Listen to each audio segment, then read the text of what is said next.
Bismillahirrahmanirrahim.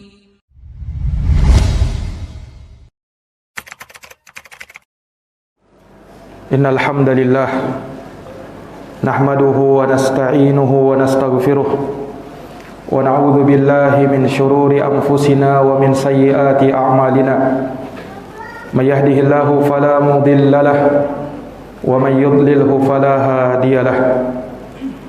Asyhadu an la ilaha illallah wahdahu la syarika lahu wa asyhadu anna Muhammadan abduhu wa rasuluh. Ya ayyuhalladzina amanu taqullaha haqqa tuqatih wa la tamutunna illa wa antum muslimun.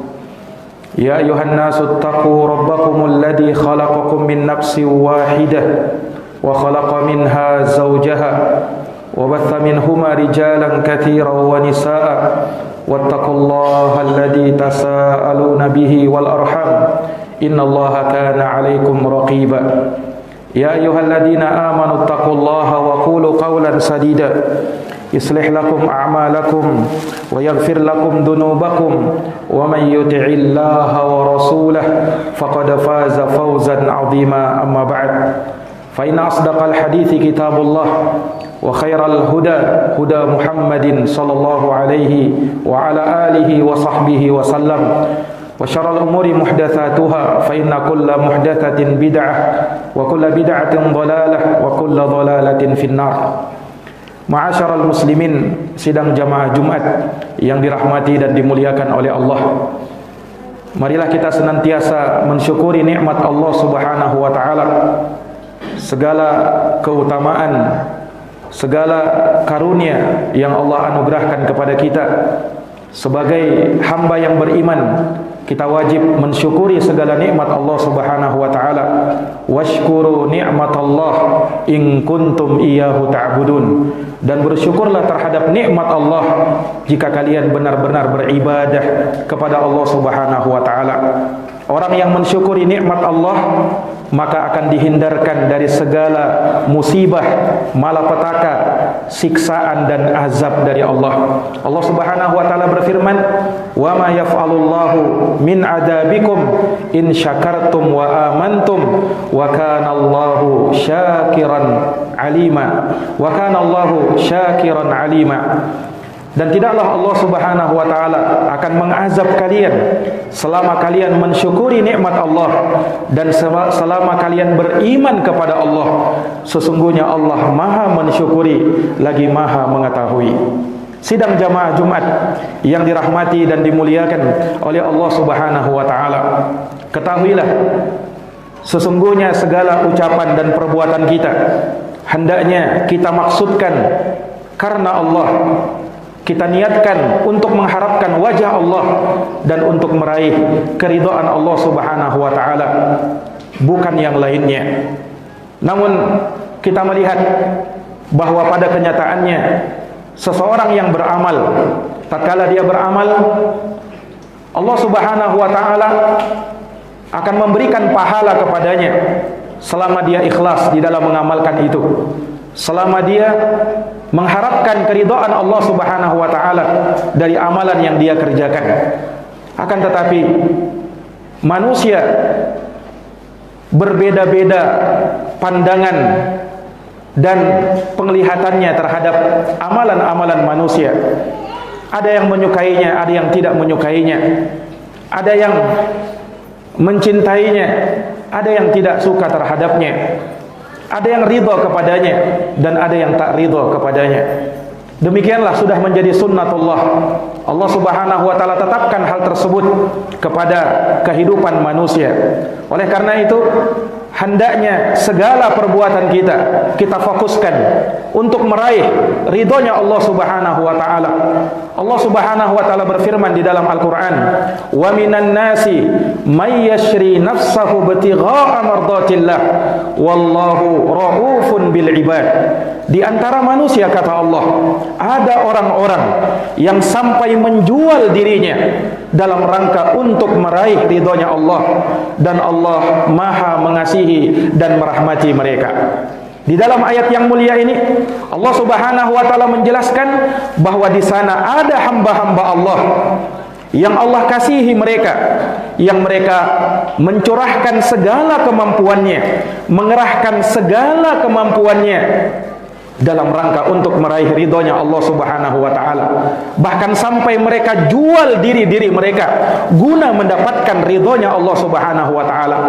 Dan di dalam ayat Allah sebutkan namanya Rauf, yang Maha mengasihi, menunjukkan bahwa orang yang mencari ridhonya Allah, maka Allah akan kasihi mereka, Allah akan sayangi mereka, dan Allah akan limpahkan rahmat dan keutamaannya kepada mereka. Maka jamaah sekalian yang dirahmati dan dimuliakan oleh Allah, mencari keridhaan Allah Subhanahu wa taala adalah keindahan di dalam kehidupan. Orang yang melakukannya, maka dia akan mendapatkan kebahagiaan di dunia dan di akhirat, dan Allah akan berikan kemuliaan kepada dirinya. Allah Subhanahu wa taala menyebutkan di dalam Al-Qur'an, "Matsalul ladzina yunfiquna amwalahum ibtigha'a mardatillah wa tathbitan min anfusihim kamathali jannatin birabwatin asabaha wabilun fa'atat ukulaha di'fain fa illam yusibha wabilun fatal wallahu bima ta'maluna basir."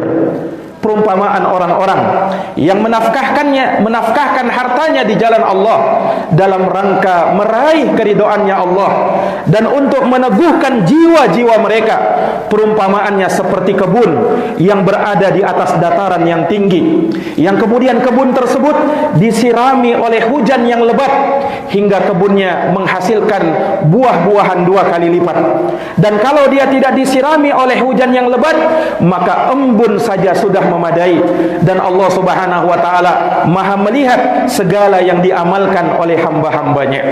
Jamaah yang dirahmati dan dimuliakan oleh Allah Subhanahu wa taala, orang yang beramal untuk meraih ridha Allah Subhanahu wa taala, maka mereka inilah orang-orang yang akan diterima amalannya dan disimpan di sisi Allah, dan kelak akan mendapatkan balasan yang berlipat ganda di sisi Allah Subhanahu wa taala. Sebab Allah tidak menerima amalan kalau tidak dilandasi untuk meraih keridhaannya Allah Subhanahu wa taala.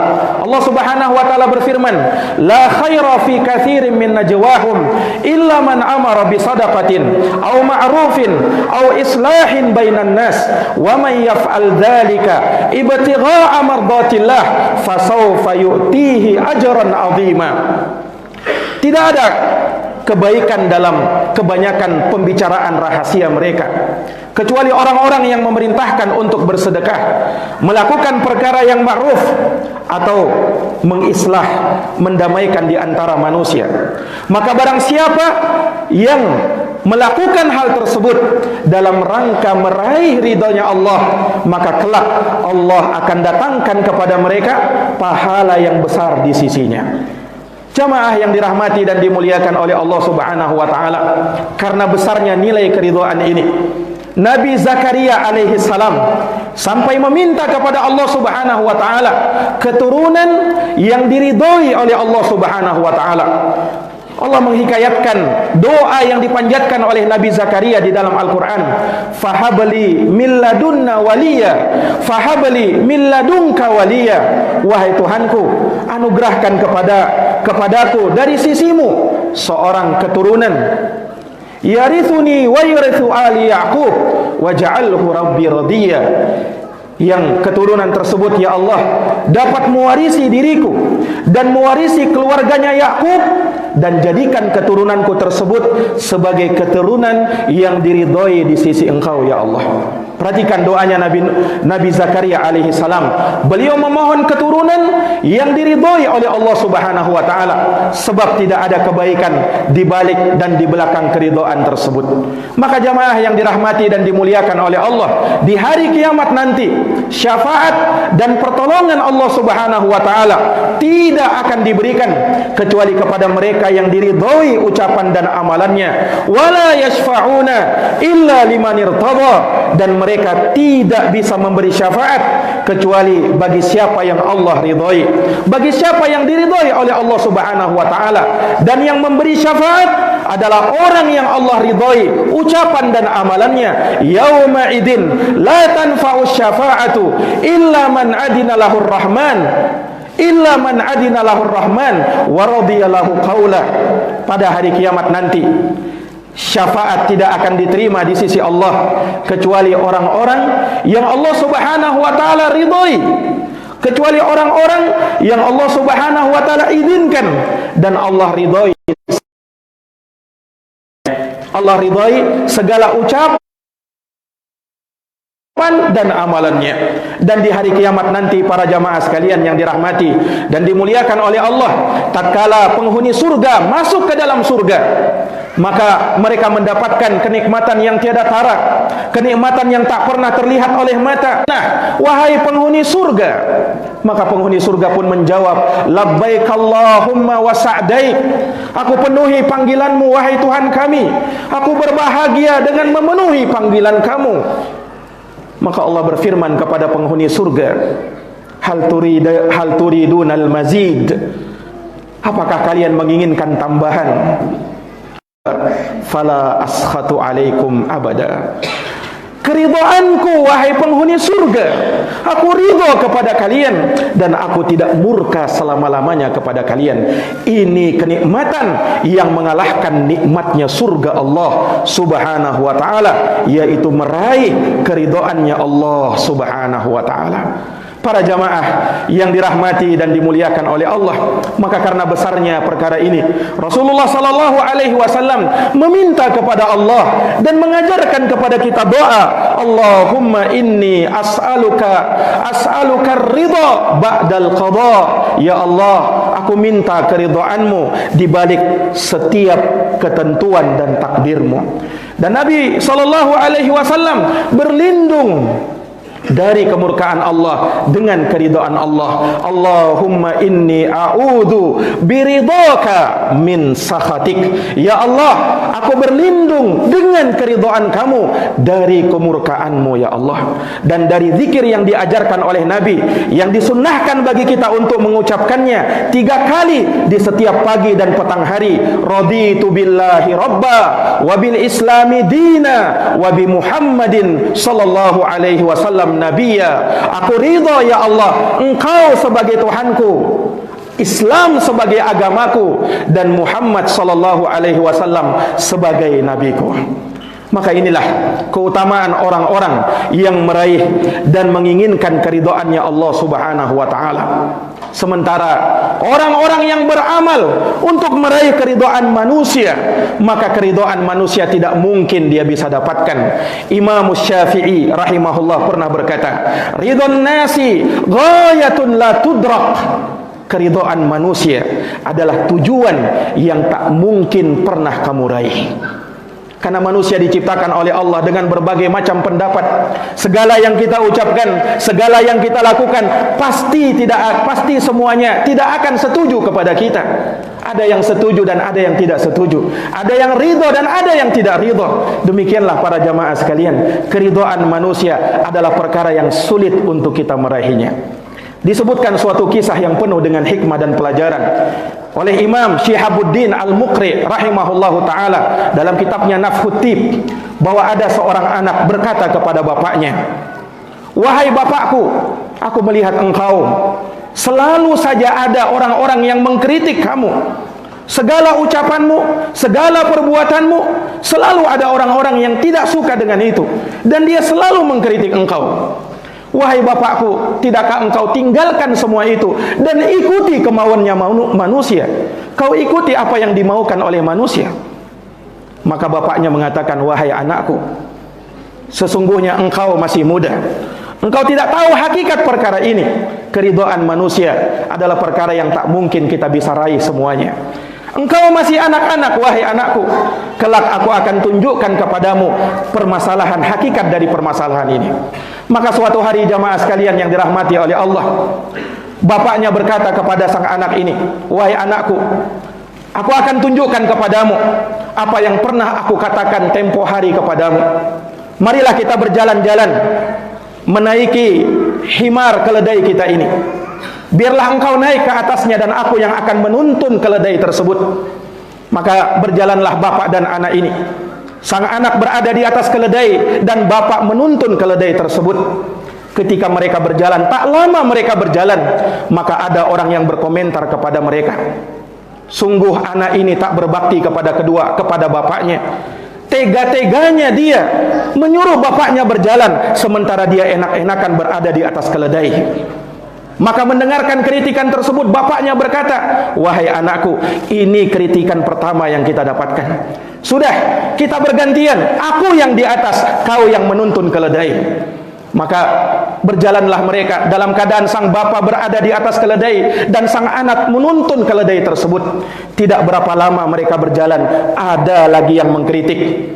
Mereka mengatakan, sungguh sang bapak ini tak punya akhlak, tak kasihankah dia kepada anaknya? Dia biarkan anaknya berjalan, sementara dia sendiri enak-enakan berada di atas keledai. Ini bapak tak sayang kepada sang anak. Maka mendengarkan kritikan tersebut, bapaknya berkata, wahai anakku, ini hal yang kedua kritikan yang kita dapatkan dari manusia. Kalau begitu, wahai anakku, marilah kita naik berdua di atas keledai ini. Maka mereka pun berjalan dalam keadaan mereka menaiki keledai tersebut. Tidak berapa lama mereka berjalan, maka ada yang mengkritik, sungguh bapak dan anak ini tidak sayang kepada binatang. Tega-teganya dia menaiki keledai yang kurus tersebut. Dia berada di atas keledai itu. Tidakkah dia kasihan dengan sang keledai tersebut? Ini bapak dan anak tak sayang kepada binatang. Mendengarkan kritikan tersebut, maka sang bapak mengatakan, wahai anakku, ini kritikan yang ketiga yang kita dapatkan. Kalau begitu tidak ada pilihan yang lain. Wahai anakku, sungguh kita telah menjalankan hal ini. Kalau begitu kita berjalan dalam keadaan kita tidak usah menaiki keledai kita. Maka mereka pun berjalan. Tak lama mereka berjalan dalam keadaan mereka tidak menaiki keledai sama sekali. Ada orang yang mengkritiknya. Mereka mengatakan, ini bapak dan anak tidak menghargai nikmat Allah. Bukankah keledai itu dijadikan untuk ditunggangi? Kenapa mereka tidak menungganginya? Ini bapak dan anak tidak menghargai nikmat Allah. Maka sang bapak mengatakan, wahai anakku, ini kritikan yang keempat yang kita dapatkan. Tidak ada pilihan lain bagi kita. Tidak ada yang kita lakukan, tidak ada yang kita perbuat. Dan di belakang itu pasti akan ada orang-orang yang mengkritiknya. Maka di sanalah baru anaknya sadar, aku baru tahu wahai bapakku, demikian kehidupan ini, bahwa tidak ada yang kita lakukan melainkan pasti akan ada orang-orang yang mengkritiknya. Maka daripada itu wahai anakku, kata sang bapak, fokuslah dalam beramal untuk meraih ridhonya Allah. Jangan pedulikan cercaan manusia, jangan pedulikan ocehan manusia, karena yang kau harapkan adalah keridhaan Allah. Cercaan manusia tidak akan merendahkan dirimu, sebagaimana pujian manusia tidak akan mengangkat dirimu. Akan tetapi yang mengangkat dirimu adalah pujiannya Allah Subhanahu wa ta'ala. Maka demikianlah jamaah sekalian, seseorang yang berada di atas jalan Al-Quran dan sunnah Nabi SAW, hendaknya dia kokoh di atas Al-Quran dan sunnah. Jangan pedulikan orang-orang yang mengkritik, orang-orang yang mencemoohnya, karena sesungguhnya akan ada di setiap zaman orang-orang yang berada di atas jalan kebenaran. Dalam hadis yang mutawatir, Nabi SAW bersabda, la tazalu ta'ifatun min ummati dhahirina 'alal haq la yadurruhum man khalafahum wala man khadalahum hatta ya'tiya amrullahi wa hum kadzalik. Terus menerus ada dan akan senantiasa ada orang-orang yang mereka senantiasa berada di atas jalan kebenaran. Tidak membahayakan mereka orang-orang yang menyelisihi mereka, orang-orang yang mencerca mereka, hingga datang keputusan Allah, dan mereka senantiasa berada di atas hal yang demikian, kokoh di atas kebenaran, tidak peduli dengan cercaan orang-orang yang selalu mencerca. Maka jamaah sekalian yang dirahmati oleh Allah, dari prinsip yang diajarkan oleh Nabi sallallahu alaihi wasallam, an naqulal haqqa wa in kana murra, agar kita selalu mengucapkan kebenaran walaupun itu pahit diterima oleh manusia. Wa an naqulal haqq aina ma kunna la nakhafu fillahi laumata laim, agar kita selalu mengucapkan kebenaran dimanapun kita berada. Kita tidak boleh takut ketika berada di jalan Allah Subhanahu wa taala terhadap celaan dan cercaan orang-orang yang selalu mencerca. Demikian jamaah sekalian, semoga kita bisa mengambil pelajaran darinya. Aqulu kama tasma'un, barakallahu li wa lakum fil Qur'anil azim wa nafa'ani wa iyyakum bima fihi minal ayati wa dzikril hakim. Aqulu qawli hadza wa astaghfirullah li wa lakum wa lisairil muslimina min kulli dhanbin fastaghfiruh innahu huwal ghafurur rahim.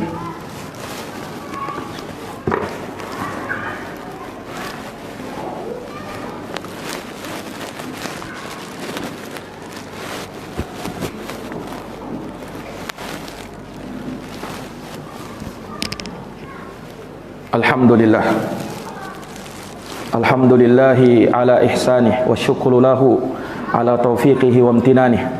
Asyhadu an la ilaha illallah wahdahu la syarika lah ta'ziman li sya'nih, wa asyhadu anna Muhammadan abduhu wa rasuluh ad-da'i ila ridwanih, sallallahu alaihi wa ala alihi wa sahbihi wa ikhwanih wa sallama tasliman katsira, amma ba'd.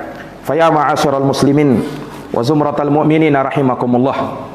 Di dalam khutbah yang kedua ini ada satu hadis yang dari hadis ini kita bisa mengetahui bahwa keridhaan Allah Subhanahu wa taala dapat kita raih manakala kita mengamalkan hal yang terpenting di dalam hidup kita. Hal yang terpenting dalam hidup kita adalah ibadatullahi wahdah, beribadah hanya kepada Allah Subhanahu wa taala semata dan tidak menyekutukannya dengan sesuatu apapun.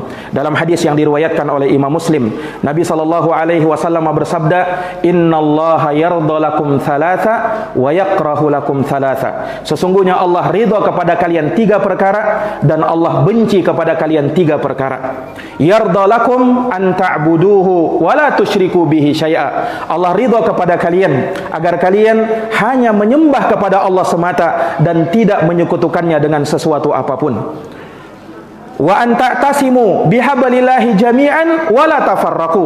Kemudian Allah ridho kepada kalian agar kalian berpegang teguh dengan tali agama Allah dan jangan berpecah belah selama-lamanya. Para jamaah yang dirahmati dan dimuliakan oleh Allah, 3 perkara ini, beribadah kepada Allah semata tidak menyekutukannya dengan sesuatu apapun, berpegang teguh dengan tali agama Allah dan tidak bercerai-berai, tidak berpecah belah di dalamnya. Ini adalah perkara yang akan mendatangkan ridho Allah Subhanahu wa taala. Sembah Allah Subhanahu wa taala semata dan jangan pernah menyekutukannya dengan sesuatu apapun, karena perbuatan syirik menyekutukan Allah tidak akan mendatangkan keridhaan Allah Subhanahu wa taala. Demikian pula persatuan, berpegang teguh di atas tali agama Allah, ini akan mendatangkan keridhaan Allah Subhanahu wa taala. Sementara perpecahan, sementara perselisihan, ini yang akan mendatangkan kemurkaan dari Allah Subhanahu wa taala. Kita berlindung kepada Allah Subhanahu wa taala darinya, dan semoga Allah Subhanahu wa taala menyelamatkan kita darinya. Semoga Allah menjadikan kita hamba-hamba yang senantiasa mengesahkan Allah dalam ibadahnya, mentauhidkan Allah dan jauh dari kesyirikan. Dan semoga Allah menyatukan hati-hati kaum muslimin, menyatukan hati-hati mereka di atas agama yang hak, di atas kebenaran, di atas Al-Quran dan sunnah Nabi sallallahu alaihi wasallam dengan pemahaman salafun salih. Dan semoga Allah Subhanahu wa taala mengumpulkan kita berada di atas keridhaannya dan diridhoi olehnya, yang dengannya jamaah sekalian kita akan mendapatkan kebahagiaan hidup yang sebenarnya di dunia maupun di akhirat. Innallaha amarakum bi amrin fabada'a fihi bi nafsihi wa thanna bi malaikatihi wa thalatha bikum ayyuhal mu'minun faqala innallaha wa malaikatahu yusalluna 'alan nabi ya ayyuhalladzina amanu sallu 'alaihi wa sallimu taslima. Allahumma salli wa sallim wa zid wa barik wa an'im ala sayyidina wa maulana Muhammadin wa ala alihi wa sahbihi ajma'in. Wardallahumma anil khulafa'ir rasyidin Abi Bakrin wa Umar wa Utsman wa Ali wa an kulli sahabati ajma'in wa tabi'in wa tabi'it tabi'in lahum bi ihsanin ila yaumiddin. Allahumma ighfir lil muslimina wal muslimat wal mu'minina wal mu'minat al ahya'i minhum wal amwat innaka sami'un qaribun mujibud da'wat ya qadiyal hajat. Allahumma inna nas'aluka ridha, Allahumma inna nas'aluka ridha ba'dal qada, Allahumma inna na'udzubika min ilmin la yanfa' wa min qalbin la yakhsha wa min nafsin la tashba' wa min du'ain la yustajabu lah. Rabbana zalamna anfusana wa illam taghfir lana wa tarhamna lanakunanna minal khasirin. Rabbana atina fid dunya hasanah wa fil akhirati hasanah wa qina adzabannar. Subhanakallahumma wa bihamdik asyhadu an la ilaha illa anta astaghfiruka wa atubu ilaik. Subhana rabbika rabbil izzati amma yasifun wa salamun alal mursalin walhamdulillahi rabbil